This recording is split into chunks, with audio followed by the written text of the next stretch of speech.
الكحة من أكتر الأعراض اللي هتشوفها في الصيدلية. هي رد فعل طبيعي ببساطة عشان الجسم يتخلص بيها من مشكلة حصلت في الجهاز التنفسي.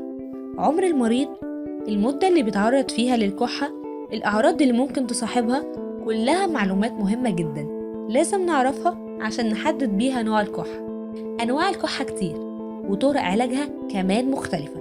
مش بس كده، ممكن خطأ صغير في تشخيص الحالة يخلي الحالة أسوأ بكتير. الكحة بتكون عرض مصاحب لأمراض تانية زي البرد مثلا، بس لو طولت أكتر من أسبوعين يبقى لازم عرض على الطبيب.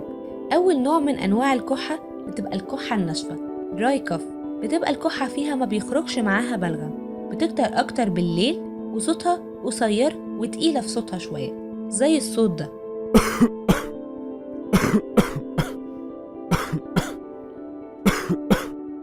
ودي بتبقى مصاحبة لدور البرد اللي بيبقى عادة فيروسي، وغالبا بنعالجها بالكاف سبريسنت زي الأدوية اللي فيها ديكستروفيثورفين. استخدام المشروبات الدافية ليها عامل كبير جدا في تقليل الكحة دي. الحل الأمثل للتخلص من الكحة الناشفة هو العلاج البرد، وبندي ديكونجستنت عشان نتخلص من سبب الكحة. تاني نوع عندنا هو البرودكتيف كاف.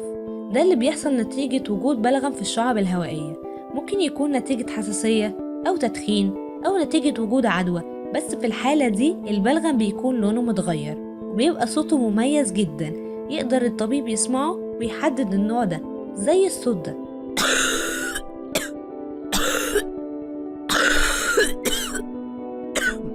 وزي ما قلنا إن أنواع البرودكتيف كاف كتيرة، فأكيد علاجها بيختلف. عندنا اكسبكتورانت مثلا زي الجوافينيزين أو الأدوية اللي بيكون فيها أعشاب طبيعية، ودي دورها إنها بتخرج كل السبيوتم من الشعب الهوائية، وساعات بتبقى ديميليسنت. في أدوية دورها ميوكوليتيك أو مذيب للبلغم زي الأمبريكسول أو أسيتال سيستين، ودي بتقلل من حدة الكحة وبتسهل كمان خروج السبيوتم. في أدوية تانية زي الثايوفيلين، ودي بتشتغل إنها توسع الشعب الهوائية فتسهل عملية التنفس. مضادات الحساسية اللي هي الأنتي هيستامين دي بنديها ساعات مع أدوية الإكسبكترون، وخاصة لما يكون في التهاب اللي هي بتسبب السبيوتم أساسا، فلو منعنا الحساسية هنوقف الكحة. بيكون صوت الكحة فيها مميز قوي، بيكون معاه صعوبة في التنفس وبنسمع زي كروبينج أو ويزنج كاف زي الصوت ده.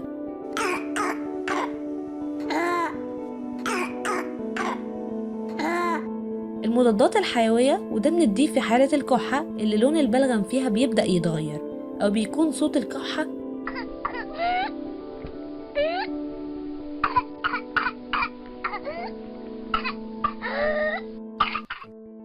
وبينج كاف أو سعال ديكي مثلا. وكده يبقى لازم نعرف إن البرودكتيف كاف لو أخدنا أي دواء تاني زي الكاف سبريسنت إحنا كده بنعرض المريض لخطر أكتر وممكن يتحول لالتهاب شعب. وخد بالك كمان لو مريض دراي كاف لو أخد حاجة اكسبكتورانت أو أنتي هيستامين ده هيزود كمان في الكحة وهيخلي الأعراض تزيد أكتر وأكتر، فلازم نركز جدا في نوع الكحة. كده ما بقناش خلصنا كل حاجة عن الكحة، لسه في معلومات كتيرة ما قلناهاش زي مثلا الأدوية اللي بيبقى فيها كذا نوع مع بعض لعلاج الكحة، أو أنواع المركبات الطبيعية اللي ممكن نديها للحوامل والأطفال، وإيه هي الأمراض أو الأدوية اللي بيبقى الكحة فيها عرض طبيعي ومستمر. تابعونا على صفحتنا على الفيسبوك وقناتنا على اليوتيوب عشان نعرف معلومات أكتر وأكتر.